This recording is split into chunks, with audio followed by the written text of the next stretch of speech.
The Galactic Combat Academy had never accepted a human instructor before Leora Venn arrived. The Administrative Council debated for weeks whether her species, soft-skinned, weak-boned, and pitifully slow compared to the felinar warriors, could possibly teach their cubs anything of value. But desperation had a way of opening doors. The Academy needed instructors, and Leora Venn had credentials that couldn't be ignored. Survivor of the Terran-Krell border wars, holder of 3 commendations for tactical excellence, and rumored to have once held off an entire Krell assault squad with nothing but a damaged exosuit and her wits.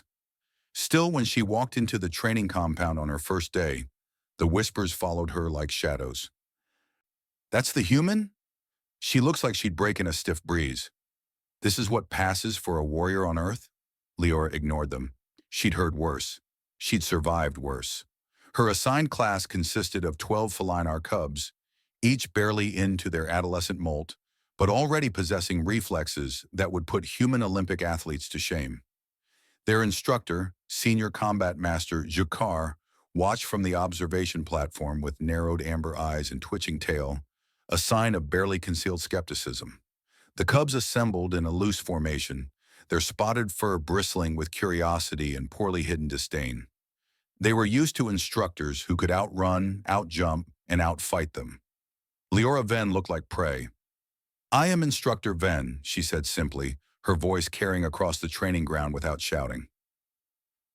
"For the next 6 weeks, you will learn tactics, survival, and combat thinking. Not combat strength, not combat speed, combat thinking."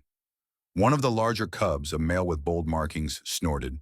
"What can a human teach us about combat?" Leora smiled. "Let's find out. Attack me, all of you, any way you want." The cubs exchanged glances.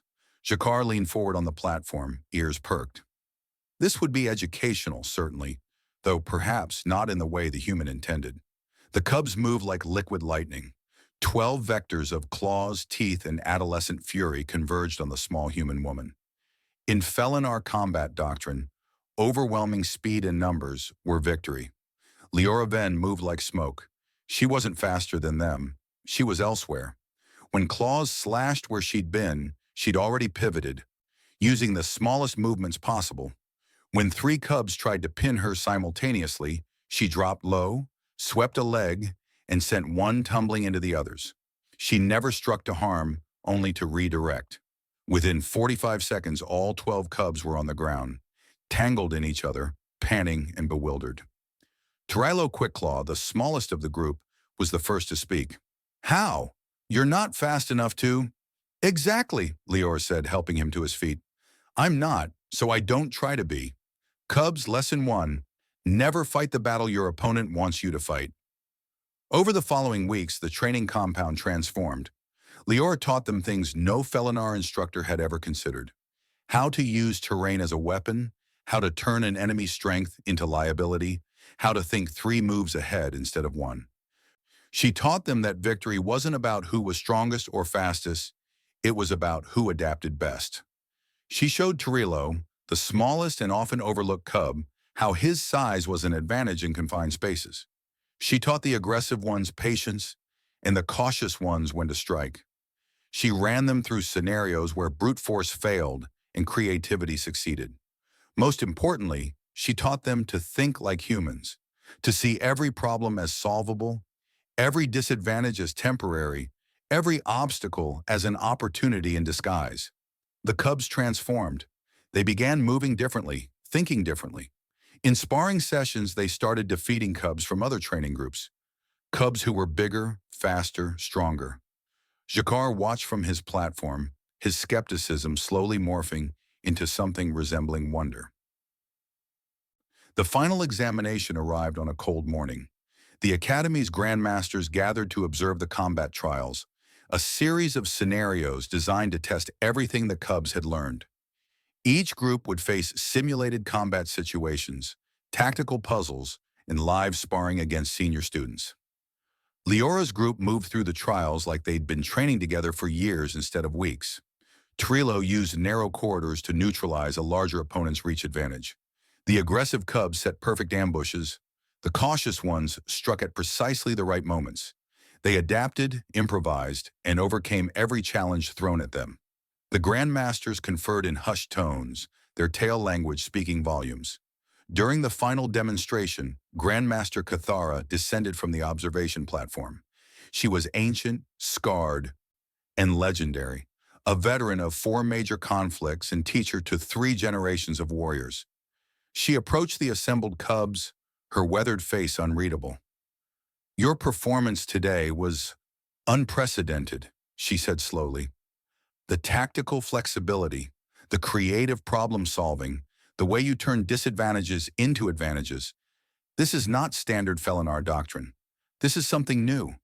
She turned to face the cubs directly. "Who trained you that?" Without hesitation, every single cub, including Tarilo Quickclaw, who pointed first, extended their arms toward Leora Ven. The human stood at the edge of the training ground, her face neutral, but her eyes warm with pride. Grandmaster Cathara studied Leora for a long moment. Then slowly she performed the felinar gesture of deep respect, a bow reserved for master warriors. "Perhaps," the Grandmaster said, her voice carrying to every ear in the compound, "we have been teaching combat wrong all these years. Perhaps true strength isn't in our claws or our speed. Perhaps it's in here." She tapped her temple. "And here," she placed a paw over her heart. She turned back to the cubs. "You have learned well. Your instructor has shown us all that humanity's greatest weapon isn't technology or numbers. It's their refusal to accept that anything is impossible. It's their ability to adapt, to persist, to find a way forward when all logical paths are closed." Jakar descended from his platform, his tail held high in acknowledgement. "I was wrong about you, Instructor Ven," he said simply. Leora smiled. "You weren't entirely wrong. I am slower than you. I am weaker. But I'm human, and we've been turning disadvantages into advantages for our entire history. It's what we do best." Tarilo stepped forward, his young voice clear. "Instructor Ven taught us that being human isn't about what you are. It's about how you think. And now we think a little bit human too." The other cubs chirped their agreement. As the sun set over the training compound, casting long shadows across the grounds where 12 felinar cubs had learned to fight like humans, Leora Ven allowed herself a moment of satisfaction. The galaxy was vast, filled with species stronger and faster than humanity. But none of them were quite as stubborn. And sometimes in the endless dark between stars, stubborn was exactly what you needed to survive.